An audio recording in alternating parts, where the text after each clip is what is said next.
Assemblée Jardin de Gethsemane. Pierre et Jean disent à ce malade, ce que nous avons, nous n'avons pas d'or, nous n'avons pas d'argent, mais nous avons quelque chose de plus grand, que nous avons hérité de notre père Abraham, la foi, alléluia. La foi qui est en moi, je te la communique. Je n'ai ni or ni argent, mais en qualité de serviteur, ce que j'ai au plus profond de mon cœur, je te le donne. Amen. L'amour qui est dans mon cœur, qui développe ce sentiment de te voir heureux, je te le donne. Amen.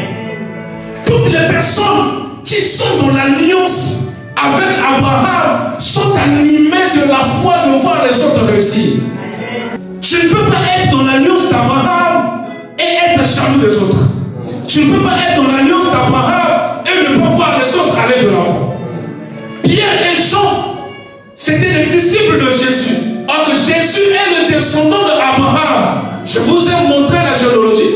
Jésus est le descendant d'Abraham. Et en tant qu'enfant, nous qui sommes le peuple issu des païens, que Jésus a racheté par son amour à la croix, il nous a fait entrer dans l'alliance. C'est pourquoi tu vas comprendre que tu n'es pas n'importe qui. La foi qui est en toi, la foi qui est en moi, la foi qui est en toi, frère Maudit, c'est la foi d'Abraham.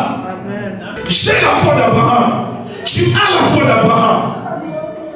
La foi d'Abraham, c'est celle qu'il a manifestée devant Dieu. Lorsque Dieu a dit, je ferai de toi, je ferai de toi, il a saisi la parole. Saisi la parole, mon bien-aimé sur la terre. Amen. Si tu es dans l'alliance, tu dois comprendre le mystère de l'alliance. Le mystère de l'alliance fait de nous les hommes et de femmes grands. Parce que notre père Abraham était grand. Toi aussi, toi et moi, nous sommes des hommes et des femmes grands. Amen. Parce que nous sommes liés par la foi d'Abraham. La foi d'Abraham qu'il a manifestée devant Dieu, c'est cette foi qui nous anime. C'est cette foi-là qui nous a sauvés. Si tu crois que tu es un enfant de Dieu, vis cette foi. Si tu crois que tu es un enfant de Dieu, commence à déclarer avec la foi que tu as. Amen. Cette foi qui déplace les montagnes. Cette foi qui appelle à l'existence des choses qui n'existent pas. Parce que tu es un lion. Un lion, c'est celui qui suit le modèle d'un lion. Pourquoi je dis un lion? Il y a une différence entre un lion et un lionceau. Lorsqu'on est encore lionceau, on n'a pas encore les capacités de rougir. On n'a pas encore les griffes. Mais lorsque tu grandis, eh bien, il n'y a plus de différence entre toi et le Père. Parce que tu deviens un lion. Nous sommes semblables à Jésus. Et celui qui est en nous, c'est lui qui a permis que nous puissions entrer, je répète encore, dans l'alliance d'Abraham. C'est celui qui nous montre le modèle de foi avec lequel nous devons marcher pour pouvoir saisir les choses qui n'existent pas. Pour pouvoir appeler à l'existence des choses qui n'existent pas. Pour pouvoir appeler les enfants là où il n'y a pas les enfants. Pour pouvoir appeler la guérison là où il n'y a pas la guérison. Pour pouvoir appeler la réussite là où il n'y a pas la réussite. Pour pouvoir appeler l'élévation là où il n'y a pas l'élévation. Pour pouvoir appeler la distinction là où il n'y a pas la distinction. Pour pouvoir appeler le travail là où il y a le chômage. Pour pouvoir appeler le papier là où il n'y a pas de papier. C'est cette foi-là d'Abraham.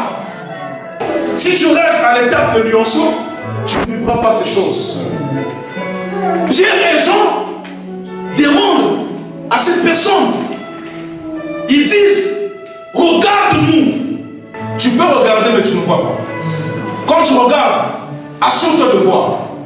Tu peux me dire, regarde la montre. Je regarde mais je ne vois pas. Le regard, c'est la direction. Mais lorsque tu es dans la direction, cherche maintenant à voir. La Bible dit, ce malade a fixé son regard vers Pierre et Jean. Pendant ce temps, il y a eu quelque chose de surnaturel qui s'est produit.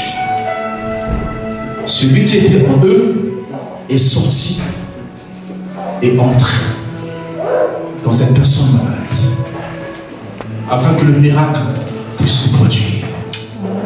Et lorsqu'il est rentré, ils sont approchés de lui, ils l'ont saisi par les mains, ils ont dit, lève-toi. Il s'est levé. Amen. Mon Dieu, que se passe-t-il? Mon Dieu, je marche. La Bible dit ce qui est merveilleux, c'est que je suis sûr que de là où il était, il avait cette envie de rentrer dans le temple depuis longtemps. Mais c'est sûr qu'il avait honte. Il se disait, parce que la Bible dit que chaque matin, il y a des gens qui le portaient et qui venaient le déposer là pour pouvoir témoigner. Mais mon Dieu, je marche. Maintenant que je marche, devant rester dans cette position de mon Dieu, je veux rentrer dans le temple.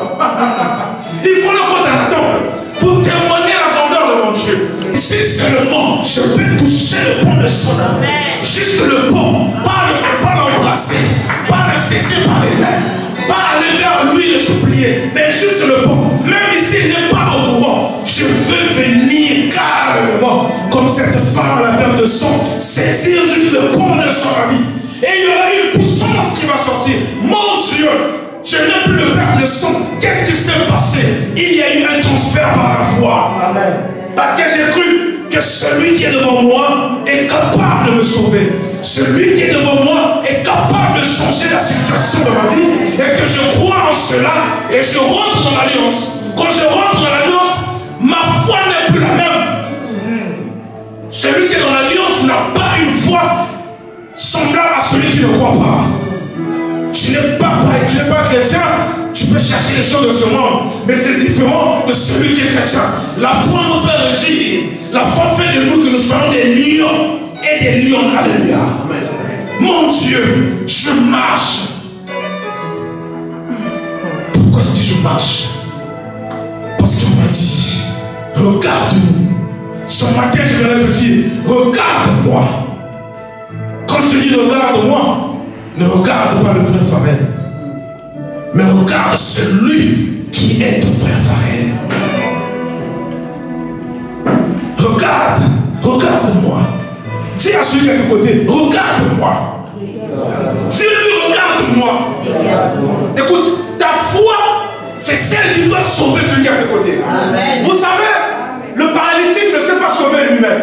C'est la foi qui était en Pierre et en Jean. Parce qu'ils avaient un dépôt. C'est là où je vais vous conduire. Le dépôt qui était en Pierre et Jean a fait de telle sorte que le paralytique puisse vivre le miracle. Et cela me ramène à Lazare.